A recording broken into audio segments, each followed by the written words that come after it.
Dinner time.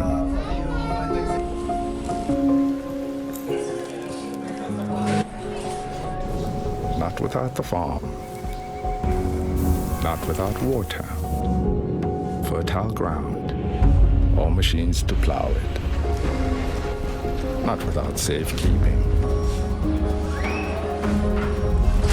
Distribution. And a top-up every now and then. Not without the wholesaler, the retailer, or the bank that backs them all. Dinner time.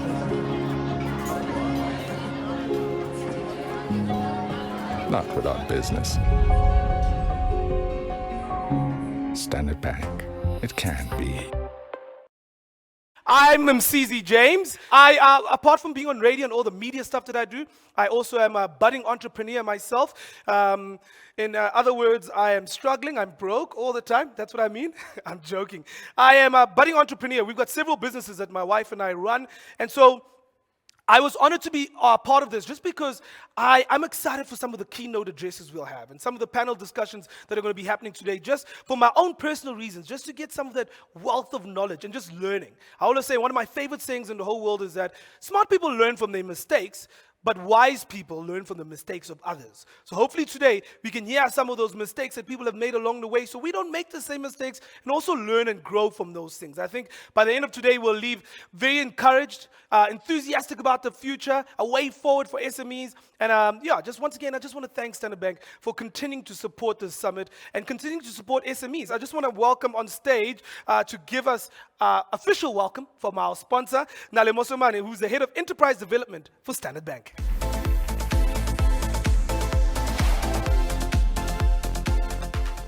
Thank you so much for taking time to attend our Standard Bank SME Summit. I am Ngaledzani Musumani, and I head up enterprise development at Standard Bank's Business and Commercial Clients Division.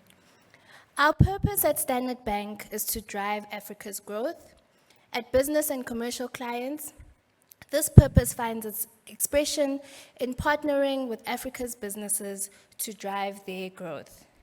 As a group, we operate in 15 countries across the continent, and in South Africa, we partner with more than 400,000 small, medium, and larger businesses.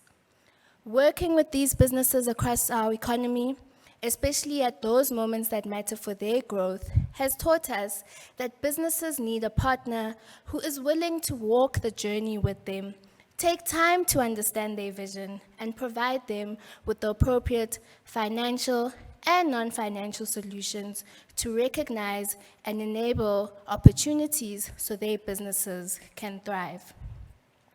At Standard Bank, we understand that enterprises face a myriad of challenges ranging from a lack of access to finance, skills, markets, and resources. These challenges are enterprise and industry agnostic. Our extensive business banking experience allows us to assist in strengthening businesses so that they can succeed. Standard Bank has a range of banking and beyond banking solutions aimed at supporting all types of businesses, from startups to those that are established. Our servicing model is anchored in building relationships with our clients so that we can proactively service them. We have created our Enterprise Direct model, which is a virtual capability where all our business banking clients, regardless of their turnover, size, and location, are able to access a team of bankers and specialists who can proactively address their needs. Working with these businesses across our economy, especially at those moments that matter for their growth, has taught us that businesses need a partner who is willing to walk the journey with them, take time to understand their vision, and provide them with the appropriate financial and non-financial solutions to recognize and enable opportunities so their businesses can thrive.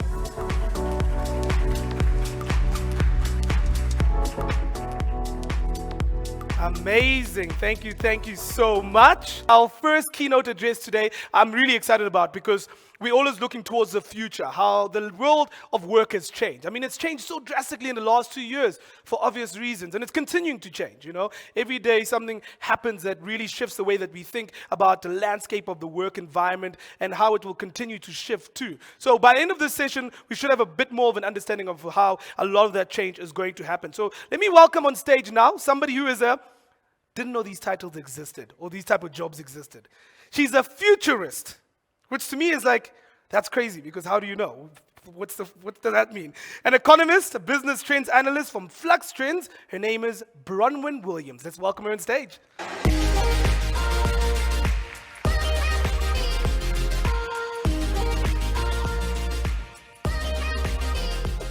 Well, to sort of explain what we do, as I like to say, I'm trained as an economist, but I work as a futurist. And economists do try and predict the future, but futurists don't. We instead try and open your minds as to what could happen in the future and perhaps what should or should not happen too.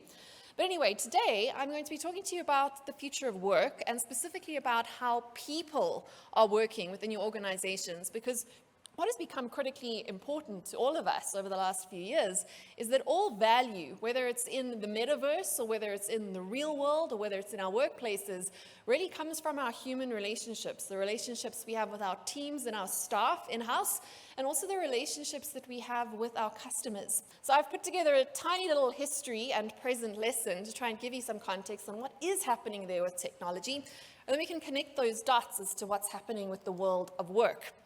And if we do think about digital technology, we can kind of see that that first wave or age of digitization was really the age of sort of personal computing. It was a time of decentralization. It sort of took place in around about the 80s and probably carried on until around about the global recession in 2008. And this was an era when suddenly cell phones were put into everyone's hand and individual homes had computers put into them. And suddenly individuals were able to connect with other individuals. We know what happened there. That age kind of moved aside for the second digital age, the age of kind of re-centralization, but the age of, as I call it, decommoditization, or the age of driving costs down almost to zero, the age of digital abundance, as many other futurists and people like myself spoke about. And to sort of define this new post-normal age, I think this image is we could do worse than finding this image. And this image came out of the height of COVID, and as you can see, there are people sitting there on yet another Teams or Zoom call, which we're all very tired of, which is why we're sitting here in this room today, if we are so lucky to do that. And what we see in the middle there is a little sheep, though. And this sheep was basically sort of sold out or rented out by a petting zoo called Sweet Farm in the United States to spice up boring Zoom calls in the middle of COVID, right? And I think that's sort of very pertinent. It ticks a few boxes, because on the one hand, it shows how small businesses can react to very difficult times by thinking creatively. I mean, petting zoos were literally shut down for a couple of years, and they would have gone out of business if they didn't think of creative ways to bring in more money, like renting out their small, cute, furry animals to big corporates to spice up their Zoom calls. But it also speaks to the fact that digital connection isn't necessarily working for all of us. And there is actually a need to spice up those very flat digitized calls with something a bit cute and a bit funny. And that kind of leads to the core thesis that I want to talk to you about today, because really what's happening when we're connecting the dots around digitization and this post-COVID era of work is we have to put a better focus onto actual human relationships. And that brings me to one of the first trends that I think is quite an important bellwether for businesses. And that's this concept of the productivity paradox that we started seeing. There was this idea, and many people like myself who have spoken about the future and about trends in the future of work were quite guilty of this. We all spoke about, one day when digital transformation takes place, we're all going to be working remotely and it's going to be great for productivity because no one's going to be stuck in traffic and we'll all be able to have a better work-life balance. But the truth is, when we were all forced to do this during COVID, there was quite an interesting study from the Harvard Business Review that actually looked across the world at what happened to productivity when people started being forced to work at home. And what they found was that people are working more hours, but not necessarily getting more done. That in fact, we are replacing the hours we spent in traffic and then some with extra hours working at home, which means that our work and our life boundaries are becoming increasingly blurred, but it also means that people are sort of running faster on the treadmill, but not necessarily getting anywhere further. But anyway, let's bring it back to the humans in the room, because a lot of this is a story about people, it's also a story about technology, but it's also a story about how humans are at the center of all value that we do. And when we try to commoditize all of our relationships and everything that we do, we can go too far down that road, because from an economic perspective, in a sort of a perfectly equilibrium economy, there's kind of no margin and no value. The margin we get as business owners comes from selling stuff to human beings, which is often based on intrinsic value or irrational human needs, rather than being based purely on fulfilling actually rational needs for individuals. And I think that this image that came out of COVID kind of speaks to the point that we have to remember that there's a lot of value in actual, real human connection. This is an image that came out of Prohibition in the United States that took place like 100 years ago. But more recently, economists looked at the effect Prohibition had on innovation in America in that time. And what they found was that states that implemented Prohibition found that new patent registrations declined something like 18%. This is not because alcohol gives you good ideas. I'm absolutely not advocating that you will go out and go to your local bottle store, but rather the reason the economists found that innovation declined where there was prohibition was because people weren't mixing with each other.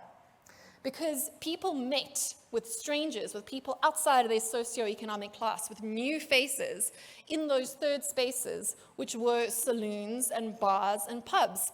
And when Prohibition came around, people went to work and stayed at home, and they moved within their much smaller, much more defined social circles. They lost the ability to literally bump into loose ties, and that's where innovation comes from. That's where new ideas come from. That's where new businesses come from. It comes from bumping into actual human beings that spark new ideas. Amazing. 1, 2. Bronwyn, thank you so much for an amazing talk. That was really, really insightful. All right, so coming up next, a bit of a panel discussion for us and some Q&A, which will be led by our moderator. At the end of this discussion, or this panel discussion, you should have more of an idea of how to deal with some of the struggles that we're facing in the ever-changing economy that we live in, and of course, the world of business in general. So I'm excited to introduce our moderator for this panel. She is from Flux Trends. She's the head of content, Tumelo Majopelo.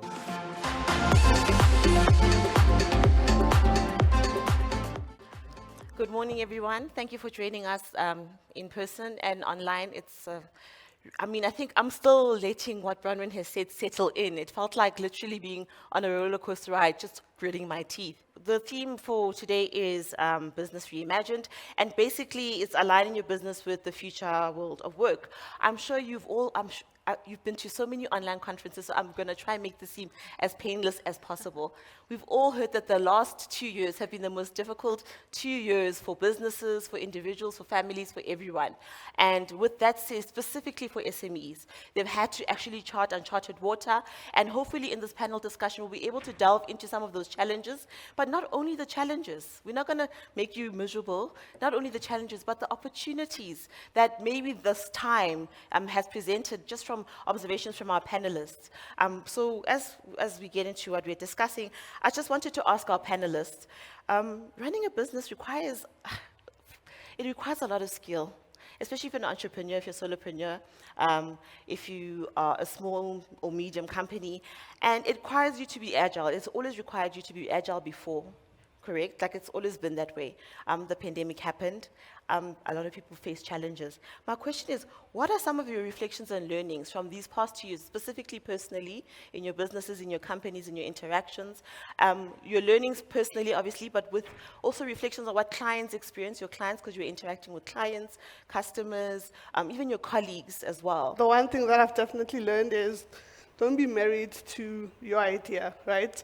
I think as entrepreneurs, you have this great idea, you know exactly how you want to execute it, and you're so married to it that even when outside factors are telling you it's not going to work, it's not going to work, you're just like, no, I want to do it this way. So committed. Yeah, so you have to learn to pivot. and you have to do it quickly. Standard Bank is a big bank, right? You have all these employees. How were you able to migrate to work remotely? In the very early stages, we were starting to work through our BCM plans and figure out how we will work with remote hybrid in an event of something of this nature. So that's what's required in any event from a bank perspective. But I think those BCM plans were put to test, right? It allowed us to adjust where relevant. The most important thing, I think, more than anything, was the fear and the concern with, everyone, our staff members. How do we keep them safe? How do we ensure that we can still allow clients into our branches and continue to do banking? You would have seen that there was also a lot of, uncertainty around as we came into that, distance, ensuring that your work environment is safe and stuff. We provided masks, provided sanitizers. Engaging on ATMs became a hygiene factor as well. So there really was intention as well on our end in making sure that we adjust and align to what regulation required. In servicing our customers, paperwork and all the things that you generally have required that we also pivot and digitize as far as possible most of those processes. You'd already started digitizing anyway before, which is great, right? Yeah. Yeah. Okay, so you're talking about your clients, you're talking about like making sure that you keep social distancing because they want to come in and everything. Did you see any changes in your business and commercial clients' needs shifting? Did you see their needs shifting in any way? Were there fundamental changes in their needs shifting? Yes. So I think what I found powerful, even from Bronwyn's illustration earlier, was that there is still a lot of value in human interaction. So even behind those digitized processes, our clients still wanted to be able to interact with human beings, real humans at the background, the assurity and speaking to someone who's familiar. So it helped us also affirm our proposition from that perspective, that even while we are digital and we're looking at going digital, human interaction is still at the center of how we want to do our business. How has the marketing landscape changed? Because TikTok is like literally on everyone. I'm sure there's a course online somewhere that says how to set up your TikTok account, how to generate videos. How have you seen the marketing landscape change in the past 2 years? And I know you're not a futurist, but from the work that you do, how do you see the changes being a positive opportunity for SMEs? So, Tumelo, years ago, a brand had to get an agency to create a multi-million rand TV ad and then buy the media to put it out there. And though people are finding TikTok perhaps intimidating, it is the best thing that could possibly happen to SMMEs. Because when you have the ability to create your own content and compete with what bigger brands are doing, you then have the ability to market yourself in a way like you've never had before, the opportunity to see so many people and connect with so many people. TikTok themselves will tell you to make TikToks and not ads. And it's a fundamental game sort of changer. But if you follow a lot of brands in SA at the moment, they've got one person in the office. It's usually the Gen Z kid who's banging out these TikToks. Yes, like and it's hotcakes. far more cost effective than a TVC was ever before. So, I think sometimes SMEs think, I need a massive advertising budget. All you really need is to jump onto a trend and create a cool video and express your brand value proposition, put that on TikTok, maybe put a bit of media behind it, maybe not, and you have the opportunity to really game change that advertising. So it is fantastic news that by virtue of having a phone and an idea, you can now reach massive audiences. Phone and idea, that's amazing, right? And I think for like the African market in general, we leapfrogged the general population, global population. We actually adopted mobile faster and quicker. So it makes so much sense that as a business owner, you can literally run your business from your mobile device. Are there other platforms, before I move on to the next question, besides TikTok that SMEs can actually harness? So, I just asked you about the landscape of marketing. Are there other platforms that you can suggest that are not literally on the mainstream? They may be in the peripheral, they could be our blind spots, that you could actually just highlight that they might actually look into to maybe share what they have as services or products, make their business grow? Well, I think it's fishing where your fish are. So if you have created a baby bottle that washes itself, You're going to want to go onto Facebook and find the new mom and new dad groups and promote your product there. So sometimes it's actually easier when it's more niche to find the social platforms and the communities and groups that speak to specific niche things and then market there. But I mean, even TikTok, there's probably, there's baby talk, there's book talk, there's every kind of talk. So you definitely want to hashtag with your baby bottle washing talk and put that out there. But if you're on the platform and you represent your target audience, then it's the right platform. You don't have to overthink it too much. Thank you so much. Thank you for your wealth of wisdom. I wish we could do this the whole day. I mean, I don't mind, but No, we have to run the businesses. Exactly. So, thank you so much for your contributions, your insight, your knowledge, specifically your wisdom as well. I'm just going to wrap the points that we've gotten here. Basically, as a small medium enterprise, you're faced with so many challenges in general. The pandemic has literally forced you to be agile, to continuously learn. There are 3 points or 3 key themes. Firstly, there is hope. So it's not like it's really dark and it's dreary. There's hope for anyone. Like Ari said early on, just start. Don't look at the whole mountain and say, okay, I'm going to climb Mount Kilimanjaro. Do the training, take each step, cut off the little fat on the edges, and get it done. Be consistent, like Musima said. Focus on the growth. Even if the growth is just going to give you 4 rands extra, focus on growth and being consistent. And meeting, this is the one overriding theme. Meeting your customers at their point of need, understanding them, connecting with them, even if it's just that one customer who's a representative of the entire demographic. That was amazing. Thank you so much to our panel for that. I mean, a lot of great nuggets to take away from that. A lot of things that I was listening to as a business owner myself, and just confirming, just being able to confirm that we're on the right track. And yeah, that is the right way to go about it. I mean, some great analogies being used about the mountain. I think very often we see these insurmountable problems facing us, and just getting on with it too. We all know that we've had a challenging couple of years. Everyone has. Businesses, individuals in general. It's been a rough year. Okay, what next? How do we move on from that? And tackling that mountain one step at a time. Ladies and gentlemen, please welcome on stage Adriana Murray. Hi, everyone. Special thanks to those in the room and special hello to everyone joining online. And what a fantastic morning it's been with the other speakers. So thanks for setting the tone. And the title of my talk, I think, echoes a lot with what Bronwyn was saying. So that those serendipitous encounters can drive new ways of thinking. And I think this is basically just another way of saying it, that getting out of your comfort zone drives new ways of thinking. And then I'm going to show a video now of what I did in 2020. And I think this really embodies what we've been hearing about having to shift and the impact that the pandemic had on us. So given that travel was pretty much cancelled, given that that was the form of revenue for me and the company, Proudly Human, that I'd established at the time, I had to rethink everything. So my partner and I decided that we would speed up construction on this cabin we'd been building in the forest for fun, and actually we were going to be living there. So it was no longer like a fun project, but something that we had to finish and live in for the imminent apocalypse that was like lockdown in South Africa, where no one really knew what was going to happen. So this is a time lapse, but this is the real route down. It's not edited. So this is the only way to access the place where we decided to build the cabin. And what on earth does this have to do with space? Well, actually quite a lot. So what we had to focus on here is shelter, number 1. Number 2, power. How were we going to power ourselves down there? You might say solar. There's very little light in this valley. It's 300 meters down in the valley, so that cancels that. So we were carrying 20 kilogram car batteries down, and when they run out, carrying 20 kilogram car batteries back up. Eventually we sucked it up and bought a generator. So we made our stuff out of wood. Not a very space era tech, you might say. But this was the cheapest way and the way that we could carry the stuff down the hill in order to construct this cabin. So we got quite creative by the time we got to building the walls and incorporated metals and plastics.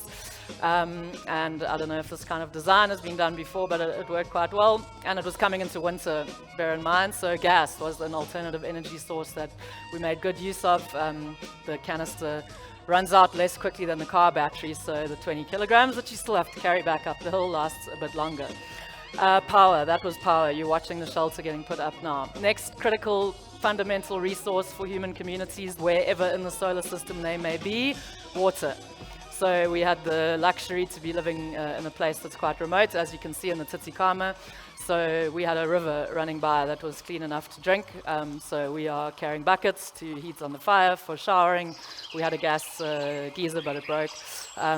Things break, and essential items like a new gas geyser were not available to us. Sorry, non-essential items like a gas geyser. So we had a lot of challenges, but in the end, what a beautiful experience. Getting back to nature, my boyfriend is an environmentalist, survivalist, so he was in his element, finding new species every day in the area, and I was like desperately trying to work because I had one bar if I put my phone in the gutter on the roof. Connectivity, another essential thing. So shelter, power, water, food. We weren't growing anything because we didn't have much time to get any garden going coming into winter, and communication systems. So I'm going to come back to these: shelter, power, water, food, comms. These are the critical things, and don't ask me about carrying that bed down the hill because it was worth it, but yeah. So let me add, it was a grounding experience getting back to nature, but it was a humbling experience and a heartbreaking experience at the same time, because we did this as a fun project, right? I mean, at some points it didn't feel as fun as it did in the beginning, but some people live in far, far worse conditions than this. Not as some experimental project, but as a reality of everyday life, without the luxury of clean water nearby, without the luxury of a hot shower, even with buckets on the fire, and without the capability to spend 25,000 Rand, which is basically the cost for putting that all up. So climate can change radically. In fact, it does. But how will we manage that change? And in the midst of a changing climate, in the midst of a growing population, pandemics are predicted.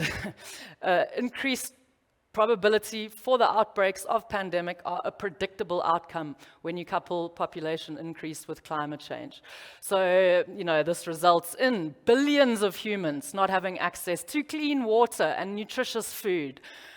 I mean, how basic do we have to get? Billions of humans. Never mind without access to reliable power, and as a knock-on effect, connectivity. And these are some of the most fundamental requirements for human communities wherever they are. So to summarize, I'm not sure if your pivot or your journey as a SMME in this period involves, building a cabin in a remote forest valley, maybe, maybe not. I'm not sure whether it will involve you like photoshopping your face onto Elon Musk's car and imagine zooting around the solar system. But I think with respect to that quote about us all being crew, how are we going to contribute towards that better world that we are all hoping for? And I think competitiveness is not enough anymore. We have to move away from competitiveness, and we have to lead with collaboration. We have to lead with cooperation. We have to lead with creativity, curiosity. Okay, all of these things are turning out to have C's, but I think collaboration and, most importantly, compassion. If what you are striving towards in your business model or in your life does not impact enough of the people around you who are living in, conditions that are not of a level that we can be proud of, then you have to do more.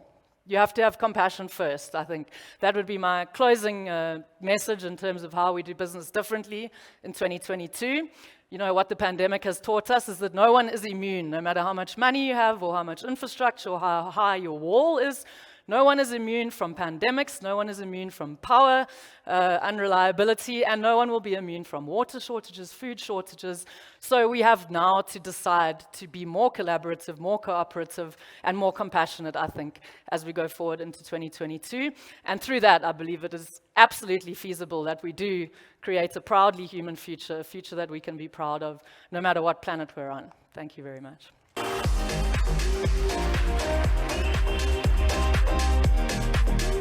Thank you so much, Doc. That was incredible. I just want to thank everyone who came through in attendance. I want to thank all of our speakers, from Bronwyn to Dr. Adriana to our panelists, Aries, Andile, Moshima, and even Tumelo for hosting that for us. Thank you guys for tuning in. As we know, it's always drilled into our heads that SMEs are the backbone of this economy, and it's so true. Not just here, but across the world, that SMEs are really the backbone of our economy. I want to thank you one more time for being here with us. And if you're ever wondering if it's ever possible for you to get there and do better, remember, with Standard Bank, it can be. Cheers.